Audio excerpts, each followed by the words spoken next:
Today, we delve into the life and legacy of a man who, though long departed from this world, continues to shape the very foundations of our financial systems, our institutions, and even the essence of what it means to be an American. I speak, of course, of Alexander Hamilton, a founding father, a soldier, a statesman, and most remarkably, the architect of modern finance. Born out of wedlock in the Caribbean and orphaned as a child, Hamilton's rise to power and prominence is nothing short of miraculous.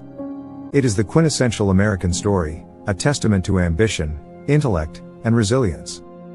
From a remote island to the heart of American politics, Hamilton defied every expectation. He not only survived the chaos of revolution and the turbulence of the young republic, he thrived, creating systems and frameworks that endure to this day. A self-made man, Hamilton's story begins in Charlestown, the capital of Nevis, in the West Indies, in either 1755 or 1757, the exact year remains disputed. Orphaned by the age of 13, he began working as a clerk for a mercantile firm, where he quickly demonstrated an astonishing aptitude for commerce, accounting, and logistics. His talent caught the attention of local benefactors, who funded his education in New York. He enrolled at King's College, now Columbia University, and immediately immersed himself in revolutionary thought. By his early 20s, Hamilton was not only an articulate advocate for colonial rights but also a published political writer of great sophistication. His writing attracted the attention of General George Washington, who made Hamilton his aide-de-camp during the Revolutionary War. Revolutionary War contributions. As Washington's right-hand man, Hamilton served with distinction. He handled confidential correspondence, drafted reports, and coordinated logistics. However, Hamilton yearned for battlefield glory and eventually led a successful assault at the Battle of Yorktown. His courage and discipline earned him respect, but it was his brilliance in organization and analysis that would later define his career. The architect of American finance after the war, Hamilton plunged into law and politics, but his most enduring contributions came as the nation struggled to define its identity and structure. When George Washington became the first President of the United States in 1789, he appointed Hamilton as the first Secretary of the Treasury. In this role, Hamilton faced monumental challenges. The fledgling United States was saddled with enormous debts incurred during the Revolutionary War. Its creditworthiness was non-existent. The economy was fragmented, with no unified currency, weak interstate commerce, and virtually no financial infrastructure. It was a country rich in potential but bankrupt in reality. Hamilton's response was visionary. He laid out a series of revolutionary proposals that formed the basis of the American financial system. These included assumption of state debts. Hamilton proposed that the federal government assume the war debts of the individual states. This not only unified the states under a single economic policy but also centralized authority in the national government. Creation of a national bank. The Bank of the United States, modeled after the Bank of England, was to serve as a central repository for federal funds and provide loans to spur economic development. The bank would issue a stable national currency, facilitate trade, and help manage the government's revenues and expenditures.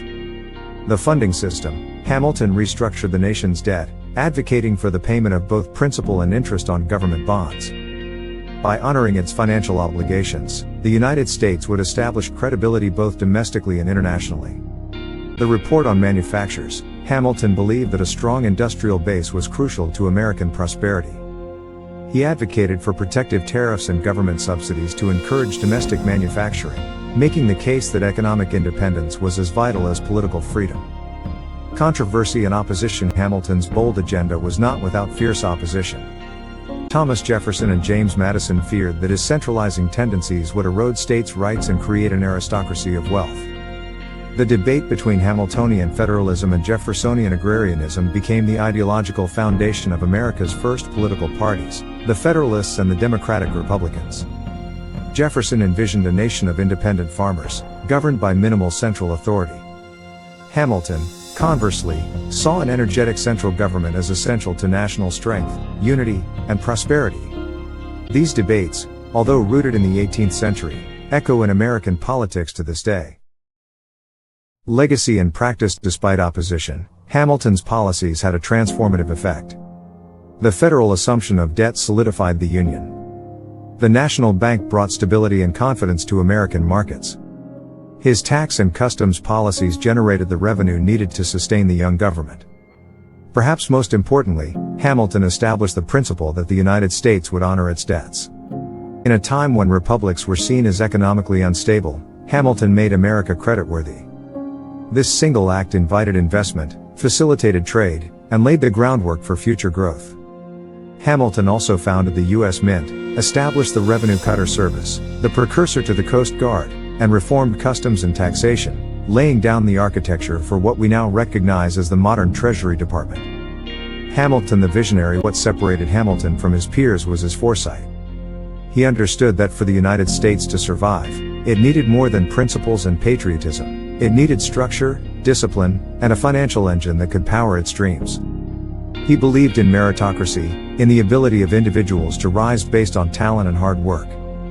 He feared the fragility of democracy without economic stability and saw finance not as an end in itself, but as the means by which liberty and opportunity could flourish. Even in his personal life, Hamilton was a whirlwind of energy and ambition. He co-authored the Federalist Papers, a series of essays that remain among the most important works of political philosophy in American history. These writings helped secure ratification of the Constitution and explained the logic behind a strong, cohesive federal government. Tragic end and enduring influence. Hamilton's life was cut short in 1804 in a duel with Burr, the sitting Vice President of the United States. It was a tragic end to a brilliant career, but even in death, Hamilton's legacy lived on. The systems he built endured. His financial architecture supported the nation's expansion, industrialization, and emergence as a global power. His insistence on national creditworthiness enabled the U.S. to borrow and invest in infrastructure, innovation, and defense. Even institutions like Wall Street owe their origins to Hamilton's work. He organized the first meeting of securities brokers under a buttonwood tree on Wall Street, laying the foundation for the New York Stock Exchange. Hamilton in the 21st century. In recent years, Hamilton has enjoyed a resurgence of public interest. The Broadway musical Hamilton has brought his story to a new generation, highlighting both his immigrant roots and his indelible impact on the country. But beyond pop culture, his ideas remain as relevant as ever. In a world of economic uncertainty, rising national debt, and global financial instability, Hamilton's emphasis on fiscal responsibility, national unity, and economic vision serves as a guidepost. His belief in the power of a national bank has echoes in our Federal Reserve. His ideas about industrial policy are revisited in discussions of tariffs, subsidies, and trade. And his insistence on the federal government's role in economic development continues to shape debates on infrastructure, taxation, and investment. Alexander Hamilton was not just the man behind modern finance, he was the architect of a system that turned a fledgling collection of states into an economic powerhouse. He understood that freedom was fragile without a foundation, that ideals needed institutions, and that democracy required discipline. His life reminds us that vision, courage, and conviction can change the course of history. From the orphan boy in the Caribbean to the Treasury in Philadelphia, Hamilton's journey was improbable, yet indispensable. And as long as we cherish the values of ambition, unity, and progress, his legacy will remain not just relevant, but essential. Let us not remember Hamilton merely as a man of numbers, but as a man of vision. A man who understood that economic stability was the backbone of liberty. And in doing so, gave us not only a financial system, but a future.